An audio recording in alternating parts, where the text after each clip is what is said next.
이런 얘기를 할 때 또 이게 영화에도 계속 나오는 이 이야기이기도 한데요.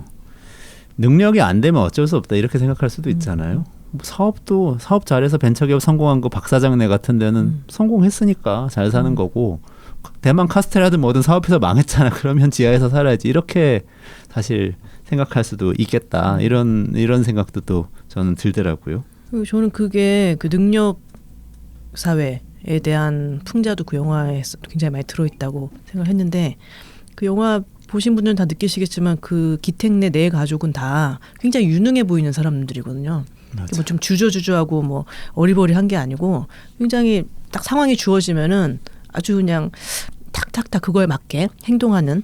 또 실제로 아까도 얘기하셨지만 그 두 남매는 정말 가르치고 이렇게 아이들을 휘어잡는 능력 실제로 그걸 보여줬죠. 그리고 아버지도 운전 테스트에서 코너링이 아주 훌륭합니다는 완벽한 코너링. 네, 그런 코너링이 실제 커피잔에서 커피에 쏟아지지 않게 하는. 그리고 그 엄마도 그 역할을 아주 훌륭하게 해내잖아요. 그 집사나 다름없는 큰 집을 다 운영해야 되는데. 그리고 영어로 된 뭐 그 애견 사료 같은 거 읽고 착착착. 네, 다 있죠. 이해하고. 그리고 거기 되게 그것도 상징적인 장면이 짜파구리가 뭐야 하더니 완벽하게 딱 끓여놓잖아요.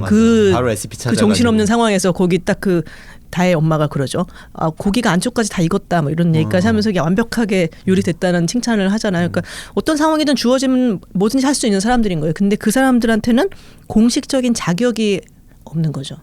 그래서 그 부분을 뻥을 치지 않으면 능력과 대비되는 자격.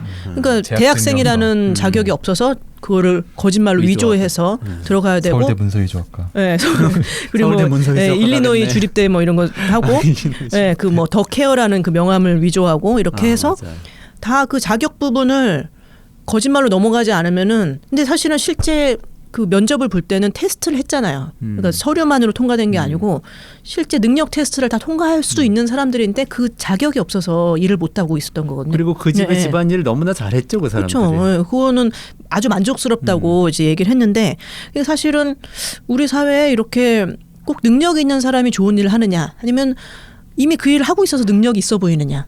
그 박사장도 어떤 능력이 있는지 모르지만 그 잡지 표지에 나오고 거기 면접 보러 갔을 때 거기 무슨 사무실 안에서 막 회의를 하고 있고 되게 능력이 있어 보이잖아요. 근데 그런 이미지가 만들어주는 능력일 수도 있거든요. 사실 그 사람이 뭐 알고 보면 뭐 재벌집 아들이어서 그냥 이렇게 하는 건지 정말 능력 있는 CEO인지는 나오지 않아요. 그리고 그 엄마 보고도 심플하다고 하는 것처럼 그 엄마는 참 잘 속아 뭐 그러잖아요. 사실 그런 걸 냉철하게 검증해낼 만한 능력이 없는 사람이죠. 근데도 뭐 잘 운영하고 뭐 그런 대사가 몇 번 나오는데 언니 내 요리 실력 알지? 뭐 이런 식으로 그 나중에 왜 파티할 때 언니 내 요리 실력 알지? 하더니 요리사들이 요리를 막 하고 있거든요. 그런 식으로. 예, 그거는 사실 뭐 만들어준 실력일 수도 있는 거죠. 이제 그런 것들을 보면은 이제 한국에서 우리가 좀 현재 빈곤하게 살고 있는 사람에 대해서 아까도 그런 얘기를 하셨지만 뭐 저 사람들은 원래부터 빈곤층이었고 원래 배운 것도 없고 능력도 없을 거야.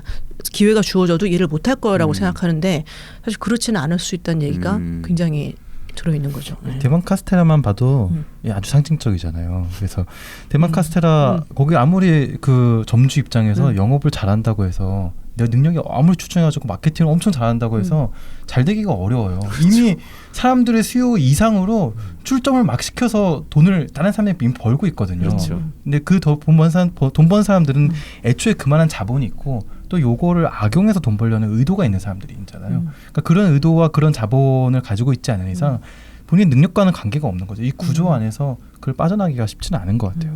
우리 자영업도 사실 다 그렇죠. 내수 소비가 별로 없는 상태에서 다 창업은 하도록 만들어놨고 이런 상태에서 본인이 뭔가 치킨을 잘 만들고 그걸 잘 알린다고 이거 잘 팔리는 그런 구조가 아닌 거죠. 그 대학 그 재학 증명서 위조한 거 가지고 그 기우가 이거 사실 위조 아니야. 나 내년에 이 대학 갈 거거든. 이렇게 얘기하는 게 전 너무 재밌었어요. 너무 통쾌하더라고요. 그러니까 사실은 대학 졸업장이라는 거는 그 대학에서 뭔가 얘가 공부를 했고 그 결과를 머릿속에 가지고 있다. 이걸 보여주는 증명서인데 거꾸로 이 증명서 없는데 머릿속에 있는 상황이라고 자기가 강변을 하는 거죠. 그렇죠. 좀 미리 갖다 쓰는 것뿐이라고. 그렇죠. 우리 사회 많은 것들이 사실 그럴지도 모르겠다는 생각이 드네요. 우리가 지금 그 기생충에 드러난 한국 사회에 대해서 이야기를 하고 있는데요. 처음에 주거 공간에서 정책이 굉장히 중요한 역할을 해서 반지하 주거라는 것을 만들어냈고 주거 문제의 핵심 정책이었다 이렇게 얘기 한 가지 했고요. 그다음에 두 번째로 자영업 문제로 들어와서 자영업자 빚 그 지하방으로 이 사람들을 밀어넣은 그 모든 것도 사실 정책의 결과다. 이렇게 이야기를 했고요. 그리고 마지막으로 사실 좀 사회적으로 많이 이슈가 된 것들인데 자격이라는 것을 중시하는 사회가 우리 사회가 정말 이 자격 사회로 바뀌고 있는 것 같은데 사실은 기생충이라는 영화는 꼭 그럴 필요도 없는 거 아닌가라는 질문을 던지고 있다고 좀 얘기를 했습니다.